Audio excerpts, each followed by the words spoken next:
Hi there, my name is Jasco, and this is the first in a series, a playlist on YouTube that I'm going to be creating following a contest that I won. I entered a contest on the internet for artistworks.com, and Artistworks is a website that provides guitar lessons and other music lessons online interactively with teachers, many of whom are very well known and very respected in their fields. So I'd enter this contest, and like a lot of internet contests, I just click on it and hit the autofill thing and forget about it. You never hear anything, you never think twice about it. So when I got the word that I had won the contest, at first I was trying to say, now what contest was this? What did I enter? Is this some kind of scam? What's going on here? But it turns out it was a legitimate thing, and I won a year's worth of free online guitar lessons with Paul Gilbert, Keith Wyatt, and Guthrie Trapp, the rock guitar teacher, blues guitar teacher, and country guitar teacher at artistworks.com. So what I'm going to be doing here is documenting some of my progress, some of the things that I've learned, what I think about the course, and my interactions, just so you guys can see it and see, maybe this is a course that might be right for you. But I would definitely at least go check out artistworks.com so you get their view of what I'm talking about. And a little background for those of you that don't know me: I'm a full-time professional musician. That's pretty much all I've done my whole life, so I can already play. It's not like I'm starting from scratch and don't know how to play guitar. I'm also fairly busy with my career, learning songs for gigs, going out and playing gigs, recording, writing songs, doing projects both for myself and other people, also some video projects. So it's not like I'm going to be able to commit 100% of my time in just working on these Artistworks lessons, but you'll also get it from the perspective of somebody who already plays and who has taught a lot of lessons, private lessons myself. I will be evaluating these lessons and the teachers from a perspective that might be different than somebody that is just starting off and doesn't have any experience playing guitar or playing music. So we'll include a few clips of the online chat that I did with the people at Artistworks, and then as this playlist goes on, I'll put some videos up that I send them and talk about my interactions with them and talk about some of the things I've learned and what I think of the course. So hopefully this will be as fun for you as it is for me. See you soon. Is pulling you to the major third of A. Same at D7, just in the opposite direction. So that's something to think about. It's all inside the chord, right? That's my take on it. That's served me well. Cool. I don't want to interrupt you guys, but I should, because it's time to introduce and announce our grand prize winner. So I'm sorry for those of you who have not found the contest, because it's been running for almost 2 weeks now. It's been up on Google and up on Facebook. I'm sorry if you missed it. We'll do another one. Don't worry about that. But this grand prize is really pretty cool, and we've got more music and more questions coming, so there's no way this event is over, so hang in there and stay with us. But this grand prize period is 12 months VIP free access to all 3 guitar courses. So you guys are going to see our grand prize winner for the next year. He also won a JHS PG14 pedal signed by Paul Gilbert. It's a great pedal, I saw it. Also an Ibanez Tube Screener Classic that's signed by Keith Wyatt, and it's from his own pedal board. Very cool. Signed CDs from all 3 artists. 10-pick set of custom Paul Gilbert picks, also signed by Paul. I don't know how you signed those little picks. And then, of course, we have a big Artistworks swag bag for you, including the coffee mug, because I just know. I know that's why you signed up. Anyway. My swag's in the mail.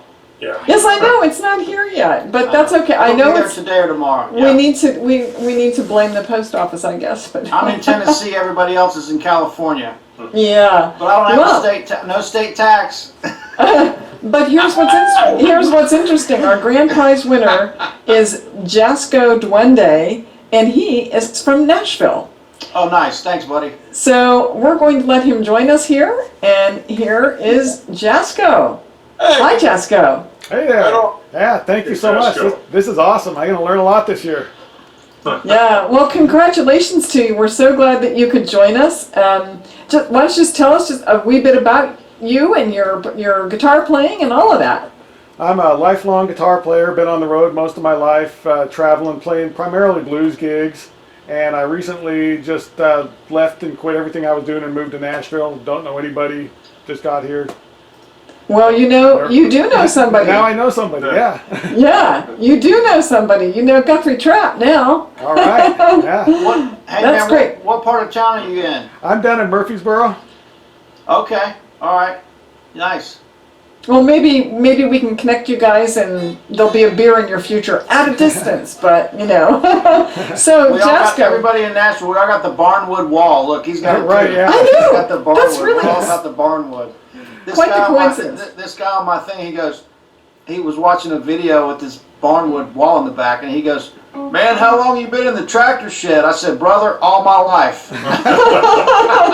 Oh my Lord. Well, Jasco, you have the privilege of asking questions. You've got a couple of minutes here with these guys. Are there any questions that you would like to ask?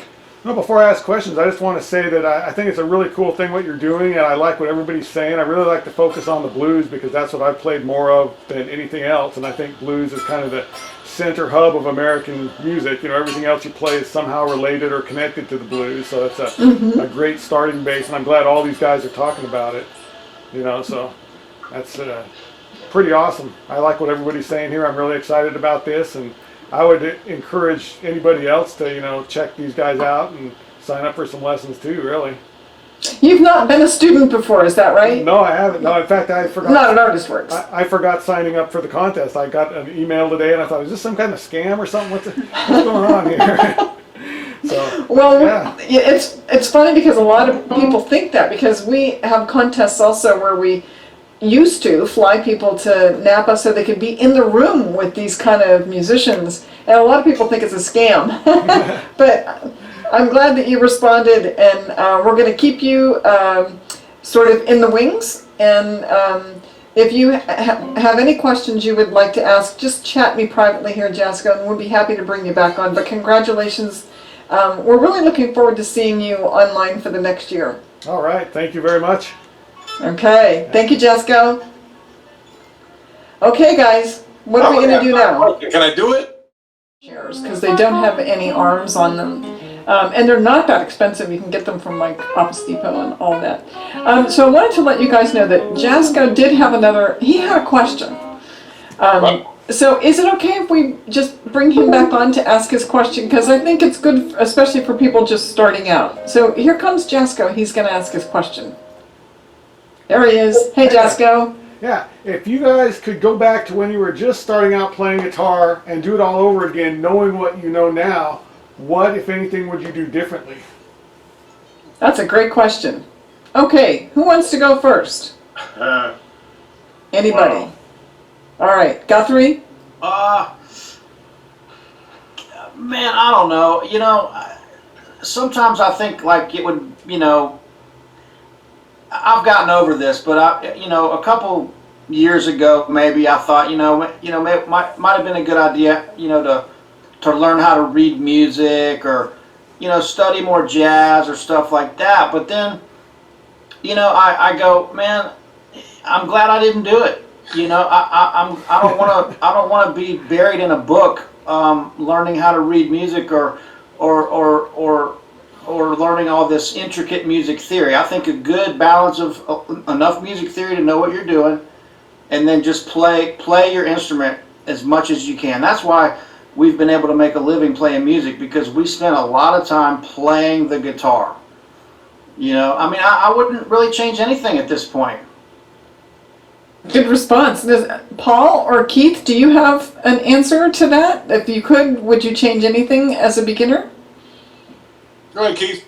Well, out of my way to find musicians who were way above my head to play with, you know, and have the experience of playing with real stone cold great musicians when I was young, because I played in bands pretty much forever. I love playing in a band. That's what I always wanted to do, was play in a band, you know. But the experience of playing with great musicians who can kick your ass up and down the stage, and then you learn from that. You know, as the cliche goes, it's the best position to be in is to be the worst guy in the band. That's how you're going to learn the most. Now, you might get fired, you know, but you'll learn the most because you're elevating yourself to a higher level by experience and example.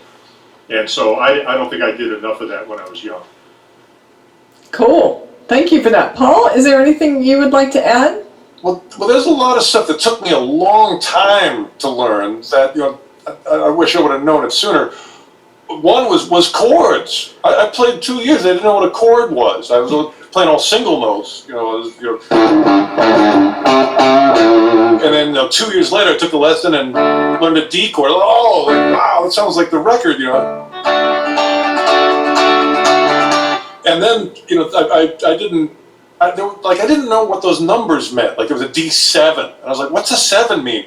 And thankfully, when I was, you know, later after high school, I went to GIT where Keith was teaching, and I learned it's got the major third and the minor. This particular combination of intervals is why it's called that. I learned what a ninth, why a ninth is called a ninth, and that related to, you know, what was going on in the solo or the melody.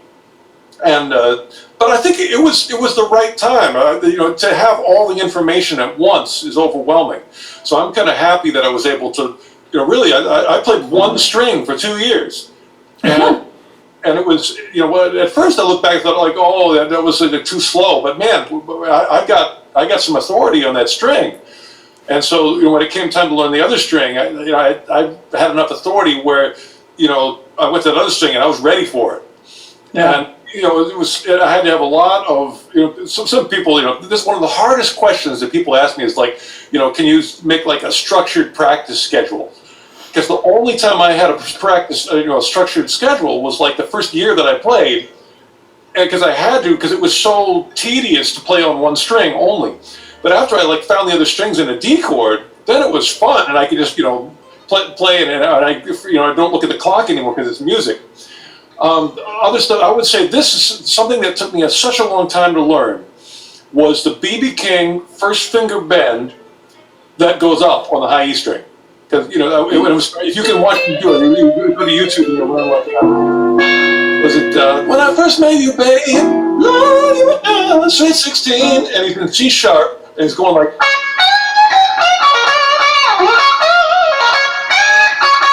and that first finger,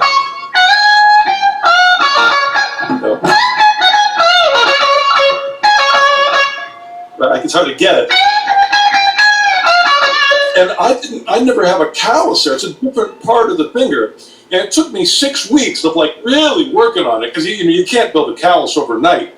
So, you know, it's just like every day I go, ow, ow, ow. And this is like later on, you know, I had a career, I was like in my late 40s, and I'm sitting there trying to get this new callus, but it revolutionized my vibrato. Because now I'm not scared of landing on the high E string anymore. Before if I was doing this, if I was, you know, doing your regular pentatonic, that was terrifying, because I would land here and I can't get vibrato on that because you have to go up, and I didn't have a callus to go up. So, you know, I would find a plan B, which was to go like and form the giant finger. You put, like, Keith calls it supportive fingering, which is totally good. I put those three fingers together, and I would quickly change my hand position. So, like, you know, I'd be here, and I move down, and then I've got a giant finger. You know, that's probably as big as BB finger was. But, you know, I worked really long time to be able to go and be able to do it with one finger. And it's physically painful, but it was worth it, because, man, now, you know, to have that fear of landing on that finger on the high string, that was huge. Well, there you go. Jasco, thank you for what was clearly a great question, and I think a lot of other folks that are listening enjoyed the answer as well. I should be able to recover from that now. Jasco, thank you for joining us. Oh, thank you for having me. Okay, so let's see here. Why don't we maybe finish this up a little bit with some more music?